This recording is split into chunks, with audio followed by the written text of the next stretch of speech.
next is Art Gatti. I'm honored that Art is joining us. Now, Art is in one of the poetry workshops I go to, Jefferson Market. Toby Levina's here and some others from that workshop. Now, Art majored in poetry at Queens College, and he won this CUNY-wide Dwight Derling Award for manuscript of poetry. He studied under Milton Kessler and Stephen Stepanchev, and corresponded with Robert Bly. He's chaired poetry workshops and has published in small magazines since 1965, with a long hiatus during his activist years as a founder of Queens College SDS and collaborator with Mario Savio and co-organizer with Tom Hayden. So Art has a tremendous political repertoire. He currently appears in And Then, Allegro, the Jefferson Market and Riverside Literary Poets Anthology, and De Neza York a Nueva York, a wonderful anthology that he put together with Roberto Ayala, who's going to read next. So let's give a warm welcome to Art Gatti, who came all the way from Queens to read, and I'm very honored that he's performing with us tonight. West Village, okay. Queens a long time ago, West Village now. I have nothing to do with Queens right now. Okay. I spent a lot of time in Mexico over the years, and I put together this book just last year, Mexico: Dust in My Blood, and the most contemporary experience I've had is with the Mexican population that's grown up in New York over the last several decades. So this is one of the poems that's come out of it. It's called The Poem That Becomes Polemic. This is New York City poetry, so get used to it. No New York Times style book, Anglo-Rook, all tongues forsook. It's Cantonese and Spanish too, and now and then my Goomba tongue or Yiddish gently sung. A whirl of words swims round in my brain as I'm crowded on the train at language rush hour, lingo people power. Or on the street where I live, I tell the words I see, you see.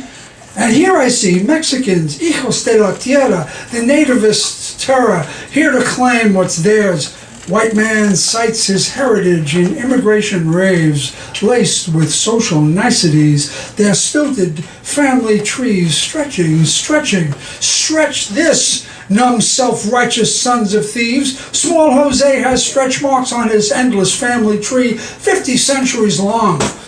Mayflower, Mayflower on the wall. Who's the most entitled of them all? He's the man. He's the man in the demolition hat. The man remodeling the old landmark building on my block for the ricos to live in. There will be an interior swimming pool, says the man with the shovel. But Maria and the children bathe in the sink in their Queens County jacal, using the still ununionized backs of the original Americans, men who have chosen to incur labor's wrath. Job fills those illegal ranks.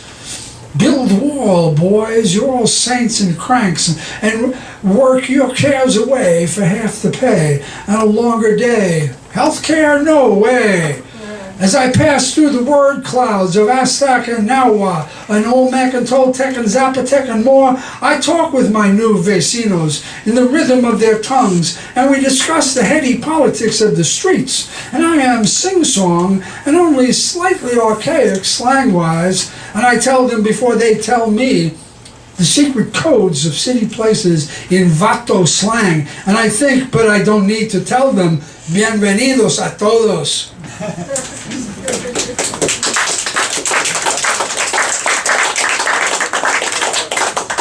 This is called Reluctant Shorelines. He is a child of irregular tides, rivered in the mud of stagnant generations, haunted, flotsam of homesick immigrants on a gamble, their countryside constructs never realized are just memories on his receding shores. He has yard sales sold the American dream because. because fallow lie barren expectations of waiting arms and picket-fenced mythologies, scenarios of primitive art, awkward crayon-painted flowers, dusty murals hung on walls to hide the cracks that let the moon come coldly in. He never knows upon which cradled horn the bastard sun will set each day, or where his life will flow. Empty rowboats that bolt their moorings on darkly turbulent afternoons feel the weight of him. This is called Heaven All Around Us. There's a line that starts it off from an old folk song. There's a better home awaiting in the sky, Lord, in the skies. Let me recombine with air, Lord, be everywhere like Joe Hill or Tom Joad. I've always squinted at divine presence in clouds, the unreachable perfection of soft chaos. Ether is the name of our cosmic mother, Lord, and what we call you, the name we give you, is from the air, the wind, the sky, Lord. It is the I am in the rays of sunlight. It is the breezes of night that foretell the I will be. The warmer molecules of hours yet to come, knowing I will awaken to them. Elemental Lord, air Lord, fire Lord, earth and water Lord, dust and vapor Lord. The light seared my eyes when it was filtered through the stained glass of my childhood, and I learned to pray to end the exquisite pain of limited sight. Tell me the secrets of the night, Lord. Grant me, old acolyte, a place by your fireside of ash and smoke and updrafts.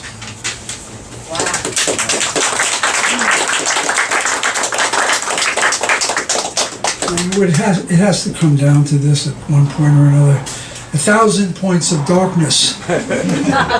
If Trump is president, my heart will leave my sleeve and hide in my pocket. If Trump is president, I will twiddle my thumbs before going to sleep for the rest of the year. If Trump is president, I will eat a peach and swallow the pit. If Trump is president, mine eyes will see the coming of the Lord and then his hasty departure. If Trump is president, tongues will become Roman candles. If Trump is president, no one will know why that goddamn caged bird still keeps singing. If Trump is president, no one will be able to pronounce his name without the darkness descending. If Trump is president, everyone's carbon footprint will show traces of toe fungus. If Trump is president, the twain shall meet and hell will freeze over. If Trump is president, there will be no more thises and that's, just a lot of these. If Trump is president, we will only sing old songs. Who knows where the time goes? And if and when Trump is president, we will find out. This is called And Then They Turned. The worms of capitalism feasted on the campesinos of the morning and on those fresh faces of the fellaheen afternoon, on the grisly beards of the grandfathers of nations still born in the acrid and burning air of earthly sacrilege and demon sacrifice. Yet this was nothing to the blind and slimy feeders. Their congressional farmers, the gold-ringed and manicured and unseen hands, knew of their devouring devotions and said nothing. But now the worms have religions and their crusty castings, and in their crusty castings, and emboldened want as trophies the gold rings and the fingers as well. Now their sightless eyes grope with envy toward the Ryans and the Kochs and the quizzling Norquists, whose fat digits promise the sweet flesh of their meal gods' benedictions.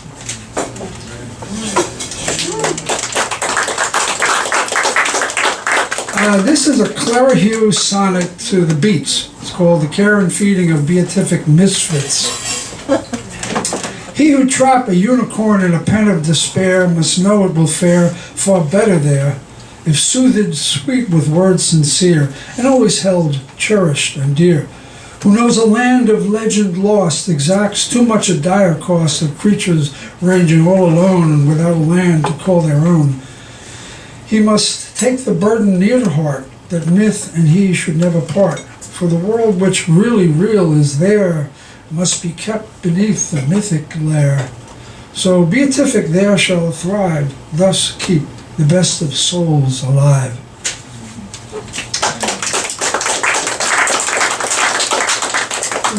One of the dismaying phenomena that I encountered in my early years in my Mexico travels in 1963 was that in every major marketplace there were artisans who displayed their wares, which were small coffins about that big. So I became very aware of the state of childhood mortality in the land at the time. I wrote this in Spanish, and I'll read it in Spanish and then in English. I started it off in Spanish. Niño, si quieres, te compraré esta tierra. Niño, si me lo pides, el sueño de la barranca te daré. Si me ruegas, niño mío, el verde aquí estará rezando en tus sueños. Si es tu deseo, será tuya la canción de las aves. Si me contestas, entonces, ¿podría yo hacer todas estas cosas? Tu respiración no tiene por qué dolerte más de nuevo. Esta tierra, los sueños de la barranca son tuyos. Ahora mismo el verde reza en sus sueños que no me es permitido conocer. Las canciones de las aves son solamente tuyos. Mis deseos, mi dinero, mis esperas son nada. This is the translation. Child, if you wish, I will buy you this land. Child, if you ask me, the sound of the chasms I will give you. If you plead with me, my child, the green that is here will be growing in your dreams. If it is your wish, yours will be the song of the birds. If you but answer me, then I can do all these things. More so, your breath needn't pain you again. This land, the sounds of the chasms are yours. Right now the green grows in your dreams, those that I am not permitted to know. The songs of the birds are yours alone. My desires, my riches, my expectations are nothing.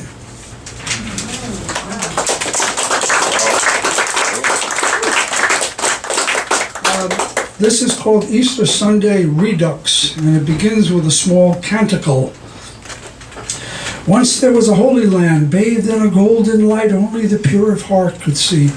Every sort of believer believed there on knees that welcomed the penitential pavements, worshipped there as bursting fruit grew on proud vines.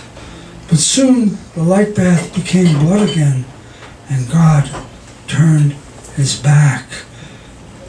Jesus rose today, and the rumbling of the crypt stone set off a motion detector, and an armored jeep pulled up. Jesus rose today and radiated his golden glow, and was bum-rushed into a decontamination unit. Jesus rose today, but wasn't strong enough to drive the temple from the money changers. Jesus rose today and was glad-handed by a defense contractor who wanted to put his name on a tank. Jesus rose today, and because he cursed a defense contractor, was not allowed to rise into heaven and was put on a no-fly list. Jesus rose today and walked back up the hill called Golgotha, climbed up upon the cross, opened his wounds, and bled the last drop.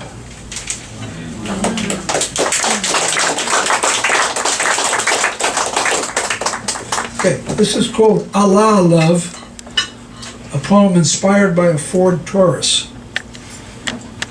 Let's hear it for those with strong appetites, whatever they may be. Life ignores those who say, "Don't worry about me," or "I'm okay, I'll just pick." Life demands gusto, even on the back of the bumper of your car. It said in red, white, and blue, "I love Allah."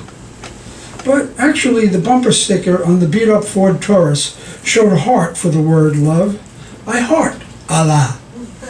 However you look at it, an expression of a strong spiritual appetite. not mere inspiration from the stomach like the probably Jewish guy with a wide-tipped magic marker who added the letters CH. But after all, who doesn't love challah?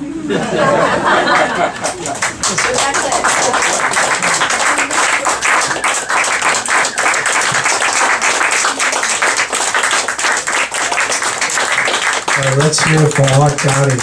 Beautiful, very passionate, with pathos and humor. Thank you so much, Art.